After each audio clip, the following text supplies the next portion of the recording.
दोस्तों, अगर आपका लैपटॉप किसी भी कंपनी का हो, डेल, HP, लेनोवो, कोई भी हो, अगर वह बहुत ही ज़्यादा हीट कर रहा है, बहुत ही आवाज़ कर रहा है और आवाज़ करते करते अचानक शट डाउन हो जाता है, मीन्स कभी 10 मिनट में, कभी 20 मिनट में अचानक शट डाउन हो जाता है, इसे ऑटो शट डाउन कहते हैं। ऑटो शट डाउन का मतलब ये नहीं कि रीस्टार्ट हो रहा है, जब आप पावर बटन दबाएंगे तभी वह स्टार्ट होगा, नहीं तो स्टार्ट नहीं होगा। अगर आपका लैपटॉप ऐसा कर रहा है तो आपको बिल्कुल घबराने की ज़रूरत नहीं है।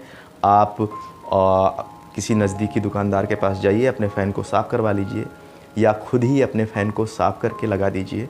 और अगर आप फ़ैन खोलते हैं तो साथ में प्रोसेसर में भी एक क्रीम आती है 100-150 रुपए की, प्रोसेसर खोल करके आप उसमें क्रीम लगा देंगे तो आपका लैपटॉप आवाज़ नहीं करेगा और ऑटो शट डाउन भी नहीं होगा।